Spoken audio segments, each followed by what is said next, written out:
Hi guys, 8th மே Nifty market எப்படி இருக்குன்னு பார்க்க போகிறோம். அதுக்கு முன்னாடி நேற்று நான் என்னோட கம்யூனிட்டி மெம்பர்ஸ்க்கு 7th மே சென்செக்ஸ் எக்ஸ்பைரி மார்க்கெட் எப்படி இருக்குன்னு இங்கே கொடுத்துருக்கேன். இதில் செக் பண்ணுங்கள். எஸ்டர்டே டைம் கூட செக் பண்ணி பாருங்கள். மார்க்கெட் ஓப்பன் ஆகிறதுக்கு முன்னாடி 8:19 AM, அதே மாதிரி 8:20 AM. ஓகேவா?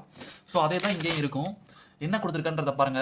நேற்று மார்க்கெட் வந்து ஒரு ரேஞ்ச் பவுண்ட் ஒரு சைட்வேஸ் மார்க்கெட்னு கொடுத்துருக்கேன். அதே மாதிரி இங்கேயும் அதே தான் இருக்கும். என்ன ஸ்ட்ராட்டஜி யூஸ் பண்ணணும், என்ன ஸ்ட்ராட்டஜி யூஸ் பண்ணக்கூடாது, பிரேக் அவுட்னா என்ட்ரு ஆகக்கூடாது, ரிவர்சல் அப்போ என்ட்ரு ஆகணும். அந்த மார்க்கெட் எப்படி இருக்கும்னா, மேலே போச்சுன்னா கீழே போகும், கீழே போச்சுன்னா மேலே போகும். Today market scenario is like if market goes up it comes down, it goes down it comes up, range play market அப்படின்னு சொல்லிட்டு ரெசிஸ்டன்ஸ் ஜோன்ஸ்லாம் கொடுத்துருக்கேன். ஸோ அப்படியே இப்போ மார்க்கெட் இங்கே பாருங்க, இதுதான் R1ஓட பிளேஸ், அதுதான் நான் கொடுத்துருப்பேன். அதே தான் இங்கேயும் இருக்கும். ஸோ மார்க்கெட் பாருங்க, ஒன்ஸ் டிசியை பிரேக் பண்ணிட்டு அங்கேருந்து ரிவர்ஸ் R1 வரைக்கும் போயிருக்கு, அங்கேருந்து ரிவர்ஸ் அப்படியே திரும்பி டிசி வரைக்கும் வந்திருக்கு.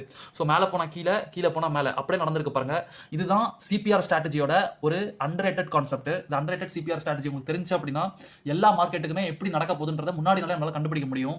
ஸோ இது இன்ட்ரெஸ்ட் இருக்கும் பட்சத்தில் கண்டிப்பாக நம்மளை காண்டாக்ட் பண்ணுங்க. வாங்க இன்னைக்கான மார்க்கெட் பற்றி எப்படி இருக்குன்னு பார்க்கலாம். ஸோ இது narrow CPR Friday sentiment market CPR story concept படி. ஸோ ரேஞ்சஸ் நம்ம கொடுத்துருக்கோம். டிசிபி ஓட் PC R1 to R3, S1 to S3. அதே மாதிரி இன்னைக்கு என்ன அப்ரோச் பாத்தீங்கன்னா, சிபிஆர் ஜோன்குள்ள இருக்கும்போது நம்ம ட்ரேட் பண்ணவே கூடாது. அதே மாதிரி சிபிஆர் தியரியை நம்ம அப்ளை பண்ணணும், எந்த டைரக்ஷன்ல மார்க்கெட் போகுதுன்னு சொல்லிட்டு. அதே மாதிரி பிரேக் அவுட் பிளஸ் ரீடெஸ்ட் இடத்தை நம்ம கண்டுபிடிக்கணும்.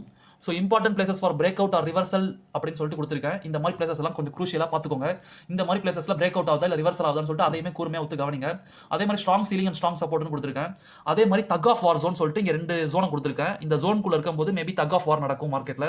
அதாவது ஒரு ரேஞ்சுக்குள்ள இருக்க மாதிரி இருக்கும். அதுதான் ஃப்ரைடே சென்டிமெண்ட் மார்க்கெட். ஒன்ஸ் இந்த 2 சைடில் எந்த ரேஞ்ச் பிரேக் அவுட் ஆகுதுன்னு பாருங்க. ஏன்னா அப்கமிங் மார்க்கெட்ஸ்க்கு அது கொஞ்சம் யூஸ்ஃபுல்லாக இருக்கும். எந்த சைடு எந்த டைரக்ஷன் போகுதுன்னு சொல்லிட்டு ரியல் ட்ரெண்ட் காட்டுறதுக்கு. ஸோ இவ்வளோதான் கான்செப்ட். உங்களுக்கு ஒரு விஷயம் தெரிஞ்சிச்சு அப்படின்னா முன்னாடி நாளே நம்ம இதுதான் நம்மளோட செட்டப் அப்படின்னு சொல்லிட்டு அதுக்கேற்ற மாதிரி ட்ரேட் பண்ண முடியும். ஸோ ஈஸியாக அண்டர்ஸ்டாண்ட் பண்ணும் பட்சத்தில் கரெக்டான மல்டி கன்ஃபர்மேஷன்ஸோட ஒரு இடத்துல என்ட்ரி எடுக்கும்போது சூப்பர் ப்ராஃபிட் பண்ண முடியும். இப்போ நேற்றுக்கான மார்க்கெட்ல இந்த இடத்துல பிரேக் அவுட் நடந்து ரிவர்சல் நடந்திருக்கும் சென்செக்ஸ்ல. அப்போ பிரீமியம்லாம் பார்த்தீங்கன்னா வெறும் 100 ரூபாயில தான் இருந்துச்சு. 100 ரூபாயில இருந்து இங்க வரைக்கும் போகும்போது ஒரு சம்திங் 500 to 600 rupees ஆயிடுச்சு. அதே மாதிரி இங்க இருந்து பிரீமியம்லாம் கீழே இறங்குன்ற பிரீமியம் செக் பண்ணி பார்த்தீங்கன்னா 100 ரூபாயில தான் இருந்துச்சு. 100 ரூபாயில இருந்து 500 to 600 ஆயிடுச்சு இங்க போகும்போது. ஸோ ஜஸ்ட் ஒரு 1 லட்சம் போட்டிருந்தாலே நம்ம 5 லட்சம் 6 லட்சம் 1 hour இல்ல half an hour குள்ள எடுத்துருக்க முடியும். இவ்வளவுதான் கான்செப்ட். ஒரு விஷயம் தெரிஞ்சா கண்டிப்பா சூப்பர் ப்ராஃபிட் பண்ண முடியும். நானுமே நேற்று ஒரே லாட்ல 2000 rupees ப்ராஃபிட் பண்ணேன் மார்னிங் அப்பவே.